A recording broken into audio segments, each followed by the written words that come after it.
چند وقت پیش کرج سخنرانی داشتم، یه جوونی بعد از منبر اومد گفت حاج آقا، گفتم بله. گفت من جلو چشمامو نمیتونم بگیرم، چیکار بکنم؟ گفتم ببین یه باوره، دیدم فایده نداره. یه دو تا از آقایون هم از علمای کرج هم کنار ما نشسته بود. خدا به دل ما انداخت، این حرفا حد کپون ماها نیست، گاهی خودش تو دهن آدم میگذاره. بهش گفتم پسر جان، ما یه مشکلی داریم، این مشکل رو میفهمی؟ گفت چه مشکلی؟ حالا به شما میگه. گفتم مشکل ما اینه که شیرینی گناه کردن رو چشیدیم، اما شیرینی گناه نکردن رو نچشیدیم. گفت یعنی چی؟ گفتم ببین وقتی آدم میتونه ناموس مردم رو ببینه و نبینه، همون موقع که داره نگاه نمیکنه تو دلش بگه مهدی جان، من نگاه نمی کنم برای اینکه بتونم جمال تو رو ببینم، من نگاه نمی کنم برای اینکه تو نگاه نکردن من لبخند میزنی، من نگاه نمی کنم برای اینکه دعای تو نگاه نکردن به منه، من نگاه نمی کنم برای اینکه تو نگاه نکردن من دلخوشی پیدا میکنی، وقتی نگاه میکنم ناراحت میشی، وقتی نگاه میکنم دلت غم میگیره، وقتی نگاه میکنم از چشت میافتم، ولی وقتی نگاه نمی کنم احساس میکنم خنده رو لبای حجت خدا ایجاد کردم. این خیلی قیمتیه، آدم بتونه امام زمانش رو خوشحال کنه، این خیلی شیرینی داره، ما اینو نفهمیدیم. و اگر تکرار بشه جوونها پرده ها و حجابا میره کنار، تو ادامه بده، حداقل 40 روز ادامه بده، 40 روز مهدی فاطمه رو شاد کن، 40 روز لبخند رو لبای مهدی فاطمه ایجاد کن. بهت میگم حجت خدا خوشحال کردن چی توش گرفتی؟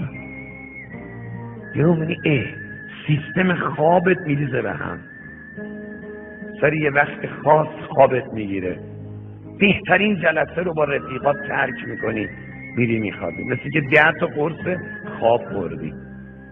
سر وقت خاص که خودتون میدونید کیه میگم، مثل که یکی دست بزنه رو سینت، پاشو سعید جان، پاشو علی جان، پاشو، انگار یکی بیدارت میکنه، پاشو بابا، پاشو وقت ملاقات رسیده، چشتو باز میکنی.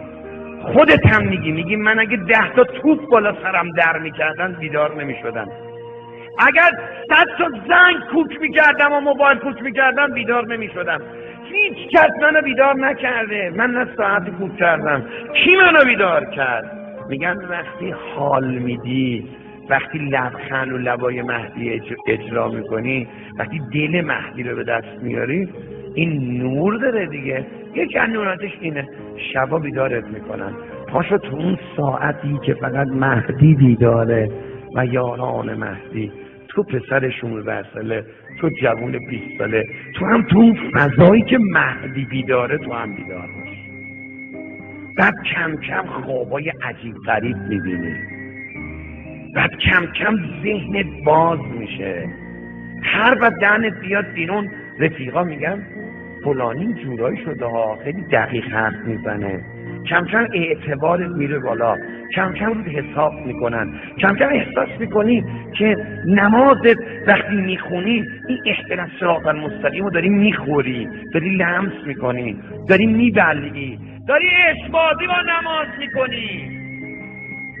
یه وقت خودت پیدا میکنی میبینی ای وای، نمازت اگر 2 ساعت طول بکشه احساس خستگی نمیکنی، میگی من همونم که نماز صبح که میخوندم 4 تا خمیازه تو رکعت اولش میکشیدم، من همونم که قنوت رو یه اللهم صل علی محمد و آل محمد میگفتم و میرفتم، من همونم که تشهد وقتی میخوندم یه سلام بیشتر نمیدادم، میگفتم 2 تا سلام اولی مستحبه. من همونیم که تسبیحات 4 رو یکیشو میگفتم واجبه، 3 تاش مستحبه، همون یکیو بگو واجبه.